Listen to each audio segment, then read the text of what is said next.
I'm Sarina Fazan. Taking a risk, making a difference, and changing the course of your life. Remarkable stories from people defying the odds. You're listening to Trailblazer. Hi everyone, and thank you so much for joining us. I'm Sarina Fazan, and welcome to Trailblazer, where you hear from amazing people and their remarkable stories.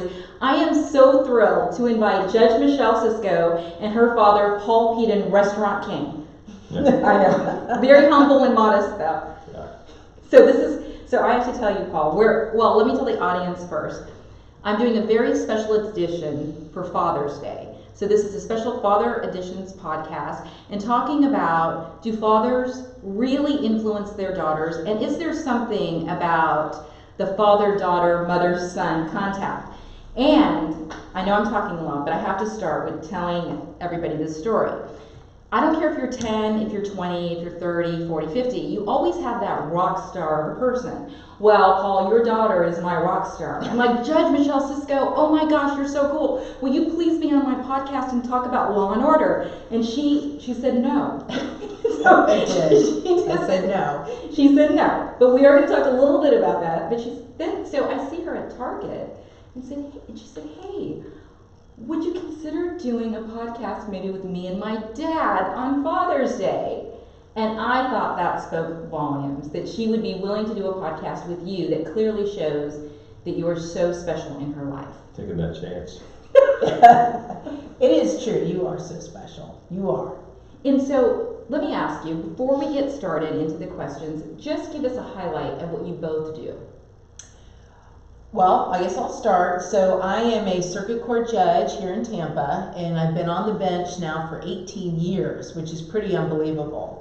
I currently preside over Trial Division 1, which is, I handle jury trials for both civil and criminal cases, but predominantly criminal, particularly the past couple of years. But I will do some civil cases. I've tried medical malpractice cases, tobacco cases, product liability cases. I did an airplane crash once, which was really fascinating. And I also handle all of the post-conviction relief motions in Hillsborough County, which means after a defendant has been found guilty and after they've been sentenced and assuming their conviction has been affirmed on appeal, if there are what's called collateral attacks, the predominant one is ineffective assistance of counsel. So I handle all of those in our circuit, including all of the death penalty post-conviction motions. So as a result of that, I also handle all of the death warrants for our jurisdiction. So when the governor signs a death warrant for a defendant on death row, the execution date is set, and then that starts the clock running on another round of judicial review, and it starts back at the trial level where the person was convicted and goes all the way up through the Florida Supreme Court and then up to the United States Supreme Court. But it's always done on a very expedited basis. So that's what I do for work. She's amazing, right? She's amazing. And as a journalist, I've covered her many times because I cover some of these very high-profile criminal cases that she's the presiding judge. So, Paul, as you sit here and listen to your daughter explaining what she does, what is going through your mind right now? I was thinking about the first time I saw her speak in public. I think she was in the 8th grade or maybe 9th grade. And she was the student that was selected to make the speech at the commencement, which was in a Lutheran school in Fort Myers. And she got up and spoke just like she speaks now. Wow. She was very organized, very articulate, very mature. I said to myself, wow, that's amazing. And reminds me that she's gotten better at it. I mean, because she's organized, she's straightforward, she looks you in the eye, and she just has a charisma about her that is obvious everybody's around her. You know, she is quite something, and I know, going back to what you do, Paul, so of course she loves her husband. I know you love your husband, but you love your husband. Of course I love my husband.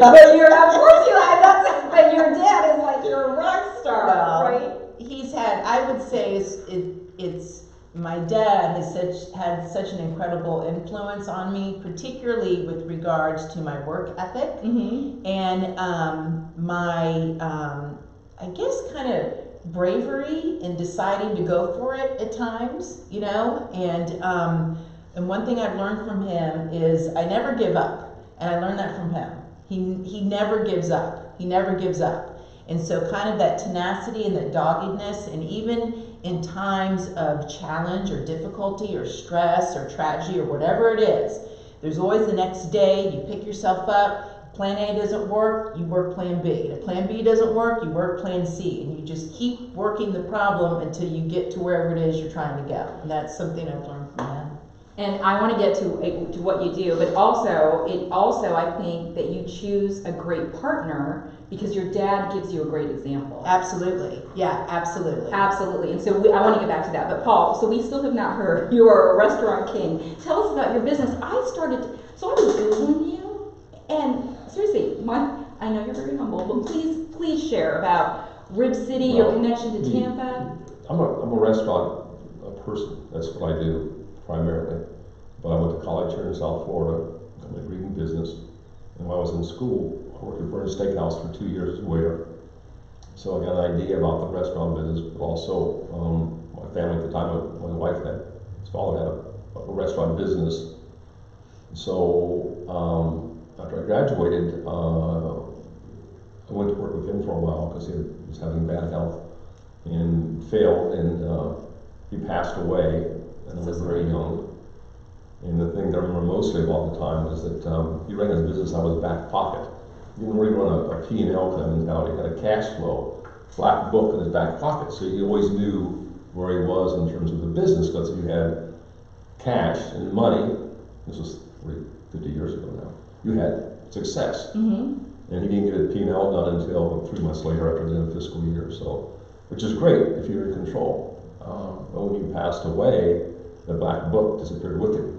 And so the business kind of started facing difficulty because there's nobody there to really understand. You can't just look at the top line sales and say you're successful. Right. You kind of know what's coming down to the bottom line. And things didn't go well. And so I stepped in, I think I was 24 or 25, and said I can do it. And did a few simple things I thought at the time. And eventually I bought everybody out. Wow. And started growing the restaurant business. And when I did that, I bought different kinds of restaurants, seafood restaurants, fine dining restaurants, fast food restaurants. I mean, by the time I was 32, we had a restaurant here in town called the Veranda, West Kennedy, which was a monster of a restaurant. People thought it was in the mob. Yeah, Mario's, I think, which is the other, like a lot of British courses here too. But so the idea even from Fort Myers to do a big restaurant was kind of strange for the Tampa market. I did that and built that out, and had a real good designer, Carol Funk. She still lives here, and she worked with me on a multitude of different concepts, and I failed on more than one of them. And how old was Michelle at this time, would you say, like, as you were going to run this? She was like 10. Well, talk about the Veranda here in Tampa? Yeah. Yeah, well, actually, when heading into high school. 15, heading into high school, because we moved up here when they opened the Veranda, and I actually went to Clinton High School. Yeah. And she was the captain of the cheerleading team. Well, it's funny because at the time, Dad had a plane, because he was traveling a lot from Fort Myers to Tampa. And so I wanted to try out for cheerleading, but we were living in Fort Myers, and I was going to school there, and tryouts were in the spring. And so my dad said, well, if you can make it work, you can take the plane up for tryouts. And there were like practices and stuff. So I naively didn't think anybody would know that I was flying up from Fort Myers. But after On a private plane. On a private With the driver. With Ace the pilot. Tinker the practice. Ace the pilot would drive me to my cheerleading practice and drop me off and then fly me back. And I really didn't think anybody would know because, I didn't tell anybody, just did it. And so then I made this squad, thank God, because that would have been horrible after all that expenditure not to make the squad. And then afterwards, I found out the whole school knew. Like the whole school knew that I was flying up from Fort Myers for these tryouts. And so it kind of became a running joke, just like, the girl who flies up for tryouts. So anyway, but that is another example of my father is beyond a generous man. Clearly. Yes. Yes. And that's another example of how he gave me everything he could give me to be successful. Everything he could, he did. So. Gosh, and I think that also goes to show that whatever your father is capable of, Mm-hmm. right? Like, I mean, Mm-hmm. thankfully, I mean, you had such a great business, but I want to get back to that on how when you were talking about you failed, but it was great. Mm-hmm. Like I mean, there's so many memories of, you know, my dad going out and getting me chocolate chip mint ice cream at like 9 o'clock at night because I really wanted that ice cream. I mean, how selfish of me, but he went out and did it. You know, it's that father's love. But to see him at this point in high school, and you said around that time, the restaurant failed actually? Well, I've had probably 70 or 80 restaurants, Wow. of which I use that word a lot, wow. bought or sold or closed down probably at least 20 of them, 25 or 50-year span. Because when I do multiple stores, if they're not functioning at a certain level financially, they take up too much energy. So if you have a marginal store that's not performing, you've done everything you can do, time to go. So I've never been slow about pulling the trigger on closing up businesses. Now I've had other businesses before that too. I've had wholesale meat companies, I've had roll line distribution companies, I've had a printing company. They're all the same philosophy. You know, you have to make money in that business. You can't roll out from one business and pay for another one. So after a while, you make decisions, and I do it fairly quickly. And I've always had a mentality that for the staff, generally speaking, is a positive vibe. So failure has taught me a lot of lessons. Unfortunately, I failed less in recent years than I did then. But I fully expect I'll probably fail again. But so I'm still looking for new ideas, and we're currently doing more stuff now outside the box than we have because of changing world. The economy's changing, the pandemic's forced us to make decisions. So it's not a do it manufacturing like doing the widgets, because it's a very fluid business. The restaurant business especially requires adaptability, confidence, and to know how to count. Well, that's a whole nother podcast that I want to invite you back on to talk about businesses and the success and failures. You better max it out while he's here, right? So, but do you realize, and I want to mention the restaurants too that you own, of course, the Veranda in Fort Myers, that is a very, celebrated 4 decades, already more than 4 decades, and Rib City that you brought nationally now. Yes, we have.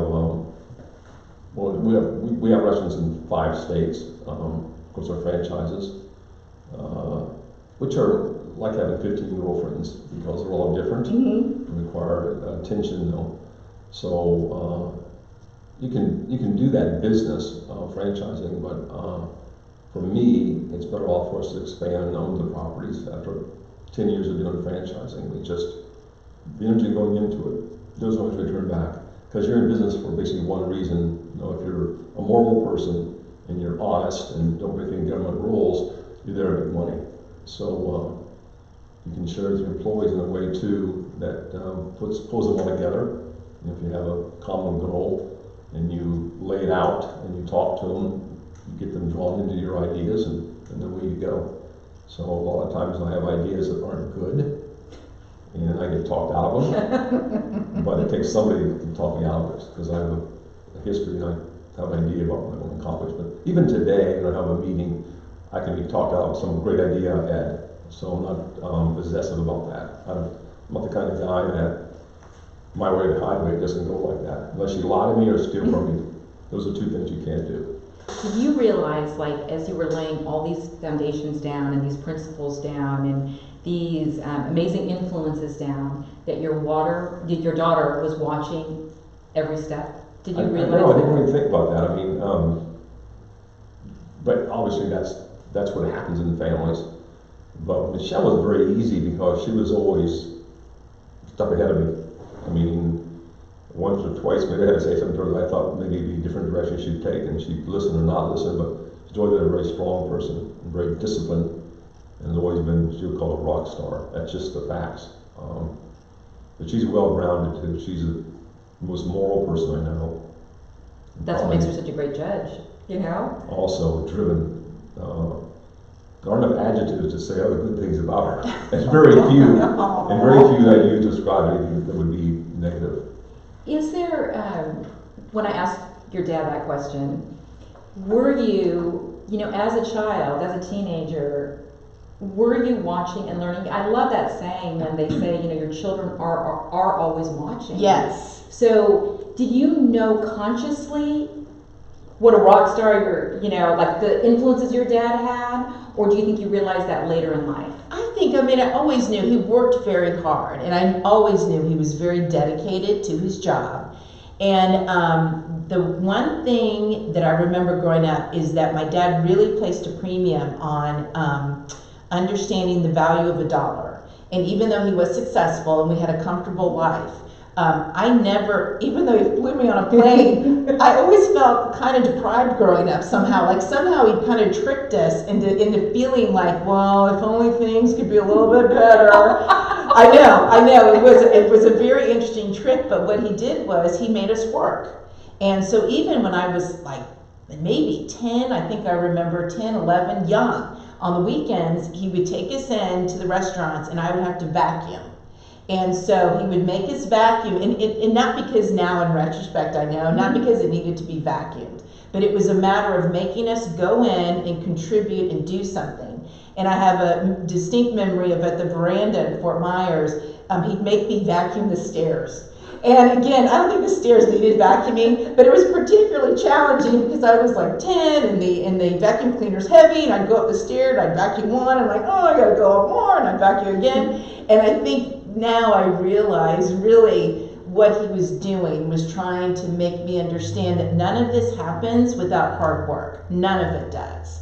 And we learned early on that money does not grow on trees. You're not just going to be given stuff. You need to go out and achieve. And I learned that, from both my parents. And so that's, one thing that I was always very acutely aware of. There always was, you have to earn your way. And you really should try and be self-reliant. And so to have your kids do that, and Michelle is the eldest of 4. Mm-hmm. She's the only girl. Is there something, here you are, the kids are vacuuming, and your daughter, is there that special bond between, I know you love all your kids, but is there a special bond, do you feel, between like a father and their daughter? Well, there is. You can ask any father that question about a daughter. But you only have one daughter. If you have 3 or 4, so when it comes to father and daughters, and it's your only daughter, you tend to be a little bit more generous. I don't mean financially, but emotionally with what they're facing, because let's just call a spade a spade. Men and women are different, and their needs sometimes are a little different. So you have to kind of adjust to that. So again, I never had any face situation with Michelle though where it was a really hard conversation, because in the end she always made the right decisions. When she got out of Vanderbilt, she thought about going and taking a break from that before she goes to law school. I said, that is a big mistake. You need to go right at it and get it done. And she chose to do that, and I think that was important, to knock it out and get it done. So I was afraid if she took a year, I was going to take 2 years off. So there aren't many times that I had to say much of anything that she didn't already have in her brain. So it was easy for me. And also too, any young adult, you gotta kind of let them find their own passion and find what they want to do. As long as they're moral and honest, that's where you start from. So it wasn't that difficult. And I want to point out that you also wanted to become a lawyer, and you were a tremendous athlete, correct? I mean, you had an injury in college, and I was athletic. That's true. Humble. Well, I was an athlete. At the time, I was well thought of. That was a very long time ago. So, yeah. Your dad is so humble, so I'll let you better let me answer. I'm going to let you answer. Yes. And I want you to answer that question, but I also want you to answer, when your dad talked to you about not taking that year off, mm-hmm. and going to law school right away, Is it because that advice came from your dad that you? Oh yeah, absolutely, absolutely. Yeah, it makes all the difference. And I'm very fortunate because I'm close to both of my parents. And I love both my parents dearly. But they provide kind of different needs, or they kind of help me with different issues. And so my mom has always been the one, my biggest cheerleader, my shoulder to cry on. No matter what was going on, she would always say, "Oh, you're the best, don't worry," even if it wasn't true. Just like, "Oh, no, you're the best, you're the best." My dad, on the other hand, was more like, when it's crunch time and I need advice and I need someone to go to, and if it's a situation where I need mountains moved to help me get there, he's who I would go to. So I feel very blessed that I had both my parents, and they were able to kind of, help me in different ways, but in really important ways. So yeah, I mean, Now do a little brag about your dad, though, about what a great athlete. Well, he was a great athlete. And so when he was in high school, he ran track and played football. And he had a scholarship to FSU. But he had a really bad, knee injury his senior year, and he lost his scholarship, which I know had to have been devastating. Had to have been absolutely devastating. But the way my dad is, he didn't crumble, he didn't give in. He decided, okay, instead I'm going to go play football at Memphis State. Not as, prestigious a school, but nonetheless, this is what I'm going to go do. And then, and that's what he did. So, but I'm quite sure that was a very devastating thing for him at the time as a teenager. Definitely. Oh my gosh, definitely. I can imagine. We are sitting here talking about fathers and daughters and that special relationship, but there's also, I think, a very special relationship with mothers and sons. Now, I don't have a son, but I can say I've been very blessed to see you and your husband with your two boys, and I know you love your daughter Sophie and John, your son, equally. But there is a little light that goes off in your eyes, like when you're talking about John and Sophie. Sophia, your daughter, is so adorable. She's 13, and she said to me, she's like, "Have you ever looked at our picture wall?" And I said, "Yes, I look at the picture wall all the time." And she said, "Have you noticed that there's more pictures of my brother than me?" So isn't that kind of, I think that's funny. Like, I think subconsciously we maybe don't realize it. Right. Sometimes, and of course, and Sophie is in the audience today, and just to make sure that she knows that parents love. Yes, they do. And honestly, there's more baby pictures with the first baby because you have more time. By the time the second one comes along, forget it. You just don't have the time to capture all of the baby moments. That is true. It's got nothing to do with favoritism and everything to do with time management. See, Sophie, you heard it here. It's on the record now. The question has been answered. So I had to direct it to that. Yes. But so back to this though. When Michelle, when she walked down the aisle, and you're walking down the aisle, It's beautiful. I can only imagine. I can't wait to look at some of the wedding pictures. How are you feeling as a dad? Like, how does a dad feel when you, of course, you're very happy for her. She's fallen in love. She's starting her life. But what is a dad feeling at that point? Well, most parents think, where do they have the time go? I mean, how do you get from a little child to, somebody's getting married and starting their own life, because time passes like that. So you appreciate the moment you have, live the days you have, and kind of teaches you a little bit to enjoy each day as you go through it. I mean, it's the same kind of thing too. I mean, making money is a lot of fun. To me, it's a game. But the idea that having more isn't necessarily that great a emotional support. I think because you live in one room at a time. You can have a mansion, but you still live in one room at a time. So I never really was all that enamored with a lot of things. Now, I don't mind having things. It's nice, but never needed them. Because it's not about things, it's about relationships. It really is. Family. So, obviously family, but, so you had to, and I think Michelle would be just fine if she lived in a smaller house, or if she would just start going again. She'd just do the things she needs to do, and it's just natural. It falls in place to take on the next challenge. And so that's the spark in life a little bit, to keep the challenges going. And some folks, think about, retirement or stopping. And that's great for them. It's never been for me. And it probably will never be for me.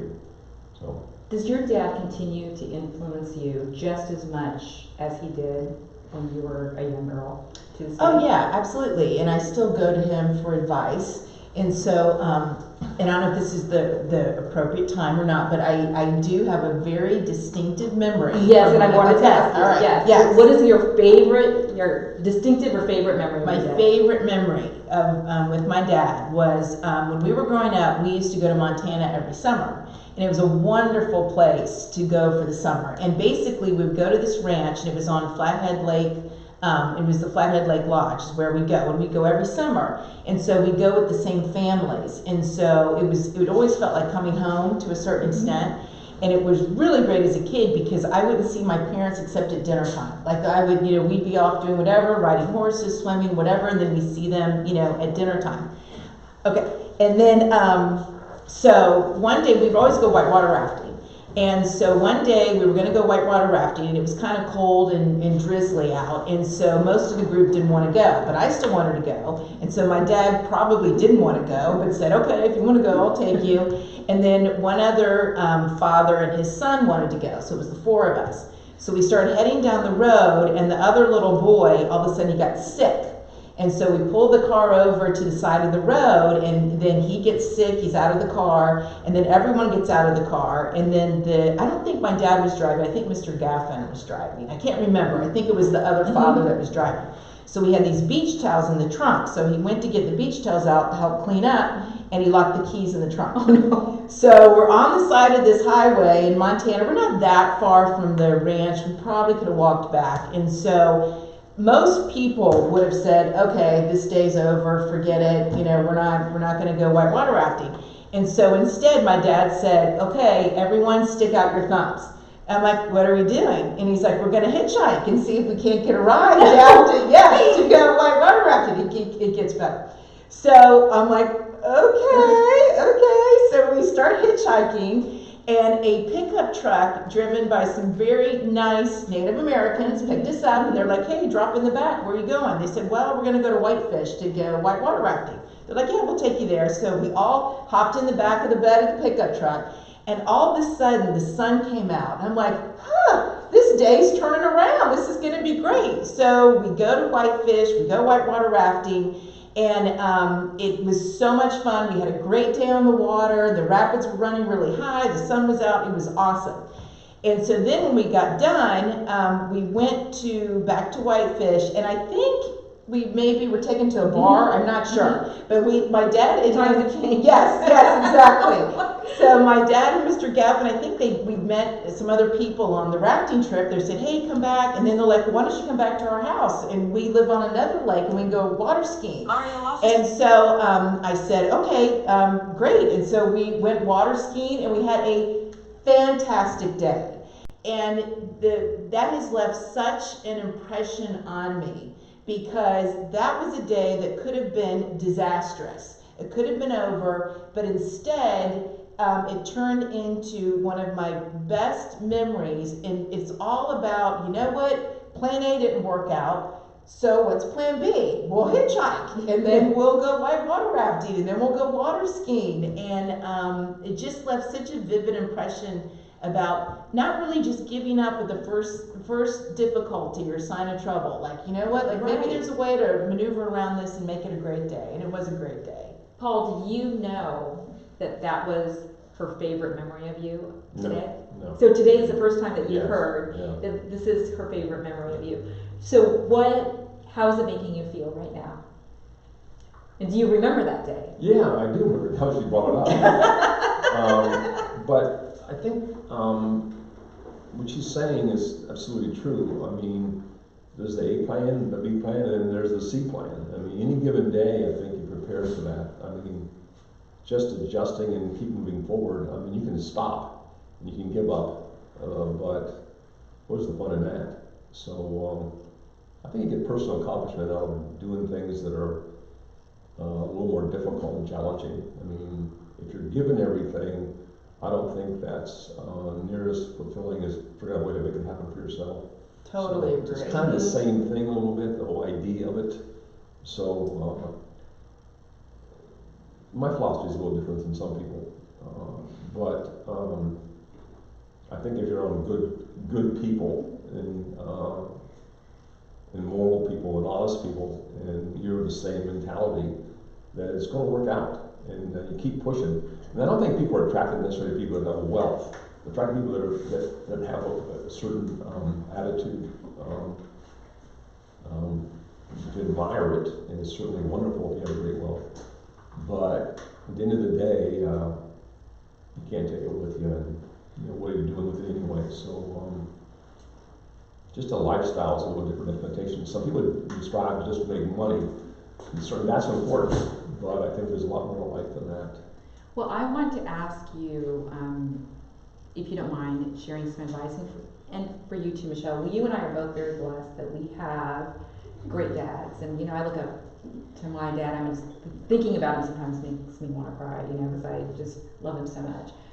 But for the girls out there, and since we are talking about daughters that may not have that father figure, a father in their life, sadly they passed away, things happen. What advice would you give to them? Would you, do they seek out a mentor? That's a good question. It's a tough one, don't you think? Yeah. Because I feel like, I really feel like mentors can the thing is, there are circumstances people are put into. It's certainly challenging if there's not a father, not necessarily a father figure, but that kind of a bond with somebody. You might find it, somebody else that it's a friend or an uncle, or some other family member. It could be fill that role, or it could be somebody. If you happen to go to a church where somebody's a strong leader, but I think it's hard just to replace a natural father. It'd be hard. Sadly, that is true. And you've seen it, as a Oh, judge, I I have to say, you've seen it a lot more than I have as a journalist. How would you answer that tough question? I promise we'll end on a high note. But, but how would you answer that tough question? I think there are a lot of situations where there is not sort of that kind of strong kind of parental figure and when I say strong, I mean like that you can rely on them to be there for you. That's what I mean by strong. I don't mean that it means you can they're there. And I think then the most important thing for kids in those situations is to really try and get involved with clubs, groups, school. You can find that role model for you, but it obviously is much more challenging when it's not just provided naturally as a result of it being your parent. So it is heartbreaking, and I've seen so many defendants in court where they have been missing that really strong parental, really more than anything, just love. And knowing it's so important for a child to know that you are deeply loved and you are safe, and I will be there for you. When you need me, I will be there for you. And it is heartbreaking when you don't see that, and I do see that very, very often in the criminal system. I would say that the life lesson here, right? It's so great to see the bond that you guys have, is that really truly cherish every single day, because you just never know. But I promise of course we're going to end on a high note. Do you have a favorite memory of your daughter, or are there just too many? There's probably true. Pick a single time out that is more impactful than the others. I would say probably the first time I saw her speak. Really? In that setting. It was truly amazing. Because then you know that she's on the right path, and she's going to be successful. You could tell right there. So that was a big deal. And so something else about Michelle too. And she was a big sister for a lot of years. So she's given a lot of different ways that people are probably aware of. So that takes work. That's a commitment, and she's done that off and on for a very long time. So. And I wanted to ask you, is there a tougher age for a dad? Are those teenage years really really hard? Like when they're, oh my gosh, they're beginning to date? I think anytime there's if your child has a problem, it's a new problem you have to face. I mean, Michelle said, problems like other people have problems. So you never want to have any more problems, basically. So that's just the way life goes, because you never can tell what's going to happen this afternoon or tomorrow. So I hope they have no more problems, but there's no guarantee about that. It's just no guarantee. I do remember when I would come home from college, because you get used to living on your own and kind of having your own hours and saying what you want to say and do what you want to do. And my dad and I would always watch the NBA championship games. And when I was in college, it was at the height of the Detroit Pistons, LA Lakers rivalry. And so he would always pull for the Lakers and I'd always pull for the Pistons, just because it was, a different team. And we'd have a lot of fun watching the games together. But from college, I picked up the habit of saying, damn. And my dad looked at me, he's like, don't talk that way in my household. And I was like, oh, okay. So it just reminded me, like, not in my house, girl. Not gonna talk like that. But that was a lot of fun. We had a lot of fun watching those games together. Well, I want to thank you, Paul Peden, for being such an amazing dad. And I honestly, I mean, and for all the amazing dads, all the amazing dads out there, you may not realize, but the influence that you have on our lives to make the right choices when it comes to careers, when it comes to the partners that we choose, to the way we treat people. And I think that, Paul Peden, you're so indicative of that with your daughter, Judge Michelle Sisco. And I'm so thankful that you guys came on this podcast. It's the first time we broadcast from our brand new studio. And see it. It's beautiful. Thank you. Beautiful, Sarina. Beautiful. Yes, Thank it is you. beautiful. Thank you. And so thank you so much for being here as well. And thank you, everybody, for listening to Trailblazer. In closing, I always paraphrase one of my favorite poets, Ralph Waldo Emerson, and this is you. Go where there's no path and leave a trail. Thank you so much to both of you, and thank you so much to listening to Trailblazer. I'm Sarina Fazan. You guys were awesome. And podcasting